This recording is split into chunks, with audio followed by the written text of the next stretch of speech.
All right, guys, let's go over lesson 4.7 together here. So unfortunately, I'm not going to be in class for the beginning of class, so let's see how far we can get through on our own.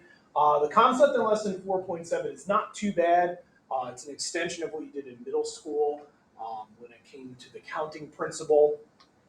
And we're going to use Starbucks, or not Starbucks, Dunkin' Donuts as a way of kind of seeing how we can determine a large sample space.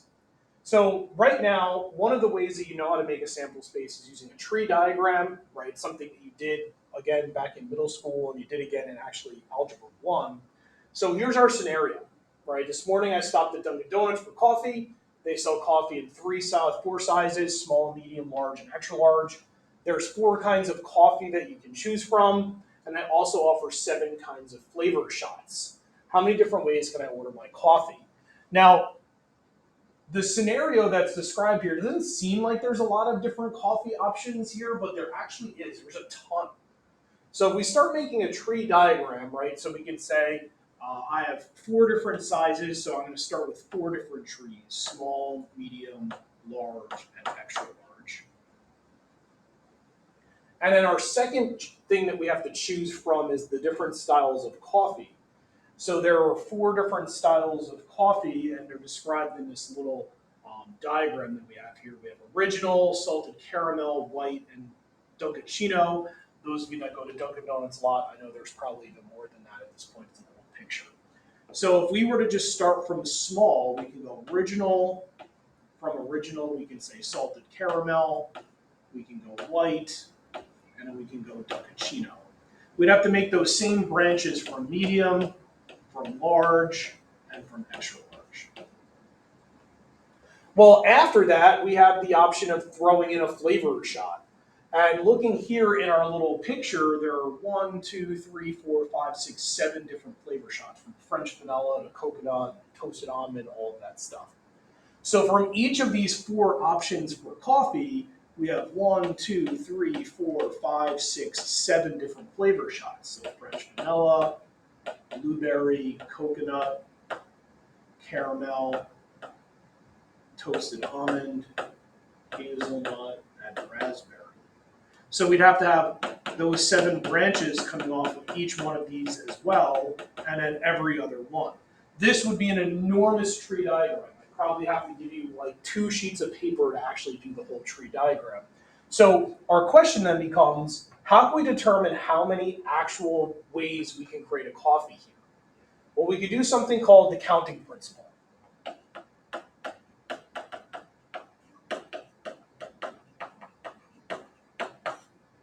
This is something you did back in 7th and 8th grade math.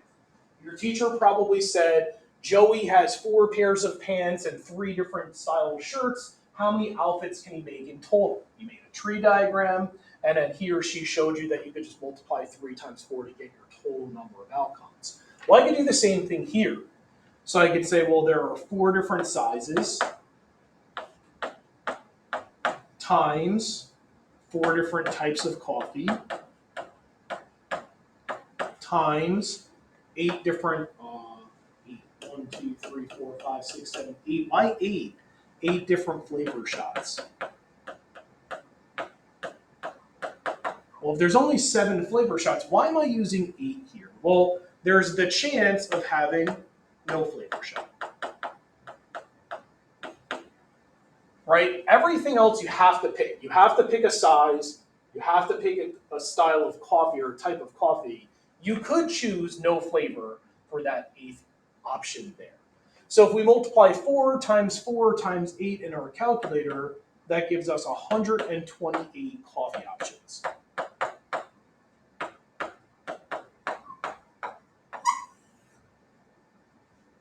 That's the counting principle.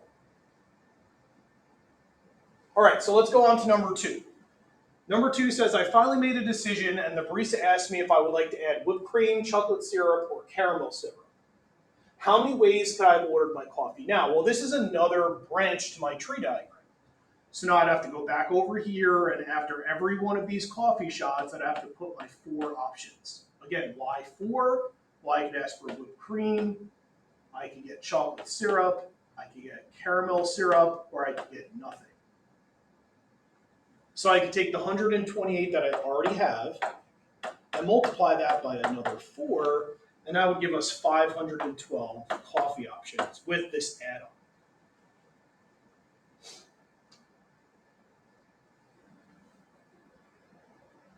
I hope this makes sense so far. It's really just multiplying numbers together and thinking outside the box a little bit about how many options we have for certain things.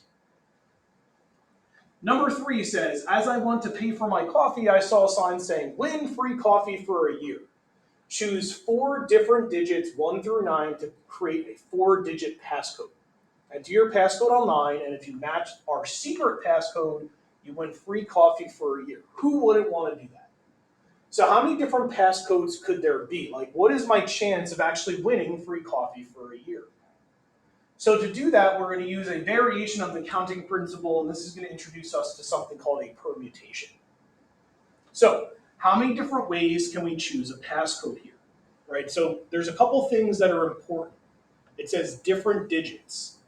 So if I choose 4 for my first digit, I can't choose 4 for my second digit. So it's a unique passcode with no duplicated numbers. So we have 4 different things that we have to put in here. I have our first digit, our second digit, our third choice, and our fourth choice. Each one is the number of options that I have to choose from. So if I'm choosing the digits 1 through 9, the first choice has 9 options. Since I've already used whatever number I choose first, the second choice for the second number only has 8 options. Because I've already used one number that I can't use again. Which means for my third choice, I only have 7 options because I've already used 2 of the 9 digits. And for my fourth digit, I only have 6 numbers to choose from. This is the counting principle. So again, I can multiply those 3 numbers together, and I would see that there are 3,024 passcodes. Now, there's another way of doing this when we have lots of options. This is a pretty easy one to just use the counting principle for. But if we're talking about something that has 100 people and I'm trying to fit them into 4 spots, right? I want to be able to do this a little bit more efficiently in the calculator. So to do that, I can use something called a permutation. So permutation is going to be NPR. N represents the number of total options. R represents the number of spaces to fill.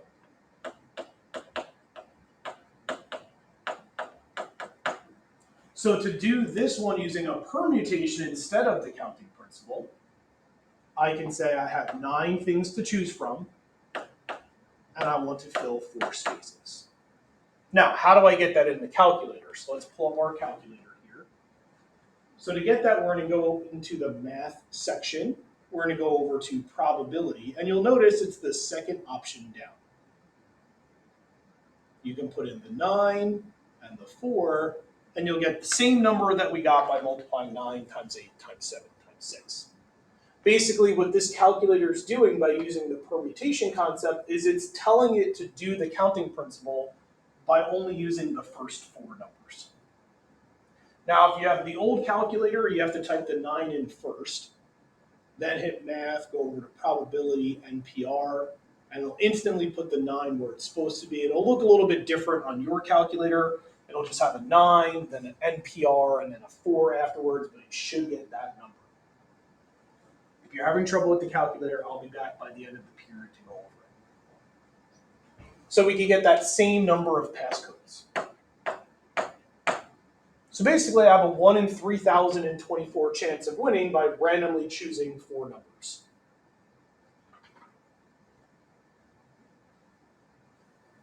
Number 4 says Dunkin' Donuts is thinking about offering a promotion to win free coffee for life. For this contest, the customer will have to come up with a 9-digit code. How many ways can this be done? So that means I have to come up with a unique 9-digit code with no repeats, just like the last scenario. But instead of just stopping after 4 digits, I want to go all the way to 9. So I have 9 options for the first number, 8 for the second, 7 for the next, 6 for the next, etc. So we're going to do a lot of multiplying here. So every single time I'm choosing a number, I get a new value here that's going to be 1 less than the previous because I've already used that first digit. Well, if I multiply that all out of my calculator, I get 362,880. So there's 362,880 unique passcodes that can come up with a 9-digit code. Well, again, I want to be able to do this more efficiently. Instead of a 9-digit passcode, what if it was a 20-digit passcode? Or I was using the alphabet and I have 26 letters in the alphabet, right? I don't want to multiply these numbers out this long. So there's got to be a quicker way. And to do that, we use what's called factorials. This symbol is telling the calculator, multiply 9 and then every number below 9 until it gets to 1. It's actually going to do the same thing. So let's find that in our calculator. So if we go 9 and then go to math, you probably even saw it, it's option 4 underneath probability. Hit enter. If you do 9 factorial, it gives you that same number. So we can determine 9 times 8 times 7, etc., all the way down to 1 using a factorial. So again, we get that same number. So if Dunkin' Donuts ran this promotion, you'd have a 1 in 362,880 chance of winning.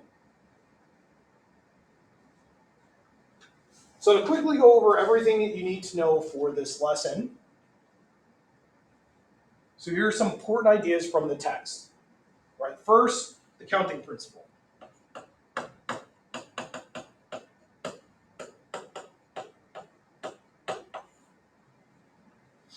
All right, this is the way to find total number of outcomes.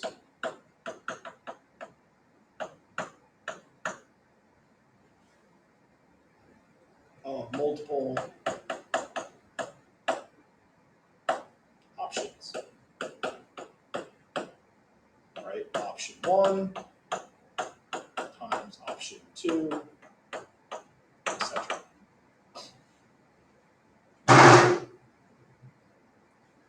The second thing that we should get from today's lesson is what a factorial is.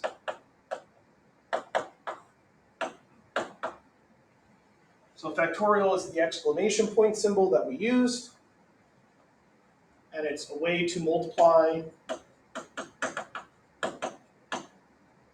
outcomes. Example, 5 factorial, 5 times 4 times 3 times 2 times 1. So this is where you're using every single number in that total outcome. So if there's 5 options of something, you have to multiply all of them. All right, so it's a variation or a variation of the counting principle where you're using everything. And the last thing that we learn in this lesson is permutations.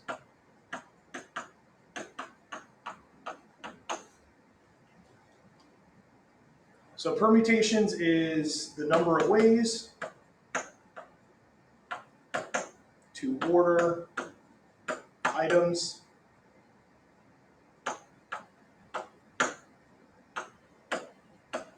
when not using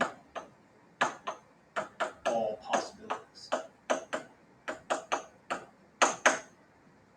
And this is NPR, where N is your total number of items, and R is your spots to fill.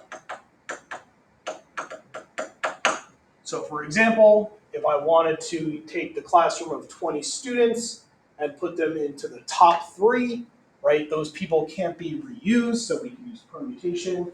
So I can do 20p3. So that would be the number of ways I could take 20 people and put them into 3 options. At this point, using what we did in the first page and the kind of important ideas from the text, you should be able to do application 4.7. So with a partner, try this in class. I'm hoping I'll be back by the time that you're starting to work on this so I can help you with anything from there. Hopefully this video made sense, and I'll answer any questions when I'm in